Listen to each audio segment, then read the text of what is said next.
A couple of months ago, I participated in the Impsona Design Challenge started by Fantasy Creed, which is another artist that I follow here on YouTube. The challenge was that the different parts of your life, made up the different design aspects that would give you a Helluva Boss Impsona. And I did this a couple months ago, as I already mentioned, and the first time I did it, I ended up being the lead singer of a band I think I called Home Sweet Hell or something. And it was really cool, especially since I was working with a very harsh perspective, which I wasn't too familiar with at the time. It was really my way of let's try something new. Let's try to learn a new skill here. And I really like how it came out. There are things looking back on it where I'm the perspective could be a little bit better and some things are a little out of proportion. But overall, I really liked how it turned out. And I wanted to try it again for a full video, though not drawing the exact same thing. I wanted to just give the challenge another go, specifically because Dempsey Day Illustrations, another artist I follow here on YouTube, did it recently. And I'm hey, I remember doing that. That was actually a lot of fun. Let me do it again. Though, this time I will admit, though, that in terms of following the guidelines of the challenge, I may have been a little looser with how much they influenced the drawing. I still used it as a template, but there are some things that I might have just kind of forgotten to add or forgot their significance to the design, for lack of a better word. For one, I don't really know what kind of job I gave him.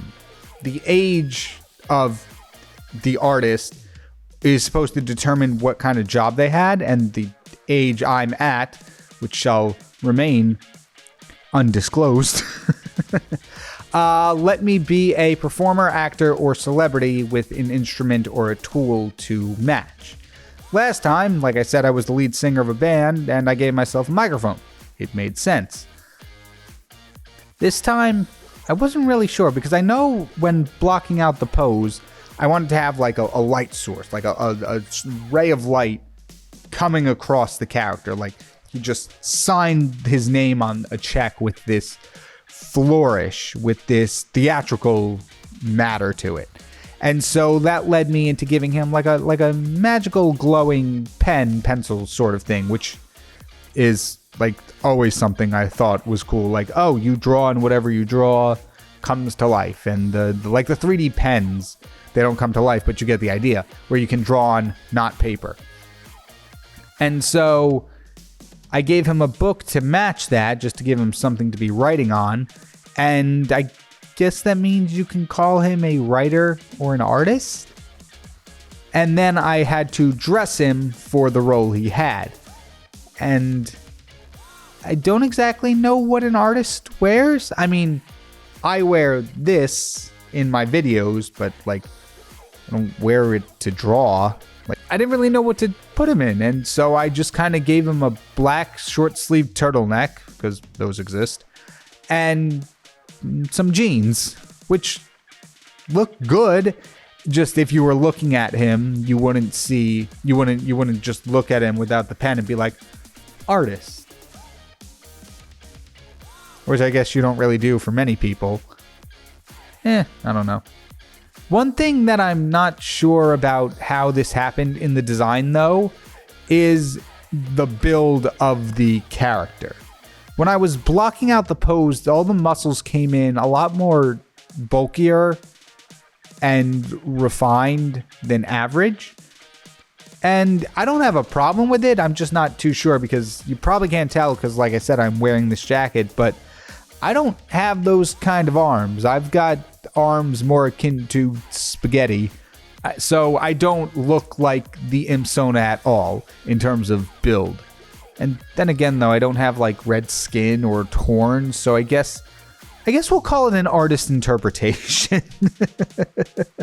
The pose itself was cool too, and it's one I've been working with for a while. If you've been watching this channel, you'll notice there have been several instances where I've tried to do this pose where the arm is pulled back in a dramatic fashion.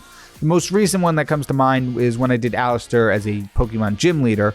I wanted to have him rearing up to throw the ball, and it kind of just came up And the way I drew him kind of ended up being this weird wavy S thing. So I think it really, I got what I was looking for in this one. It's off to the side enough, but also foreshortened enough where it's like he dragged this pen across and is following through with that. I think it gives a lot of a lot of motion to it. Emotion could give or take, but and with the light trail coming off of the pen, you really get a sense of like he's in the process of swinging his arm back, which I really like. And overall, I'm really happy with the result.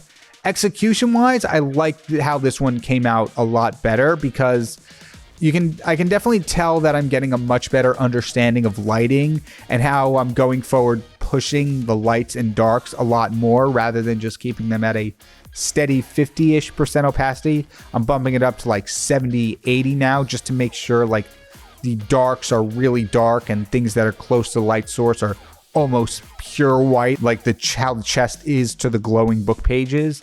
So I really like the execution of this one a lot. Although I like the concept and the design better of the first one. I like the rock star on stage concept a lot more than this ambiguous creative type that I wound up drawing for this one. Overall, like I said, I'm really happy with how it came out, and I definitely like how everything comes together. But let's take a look at the final piece of my Impsona version 2, and I will see you all in the stream on Sunday.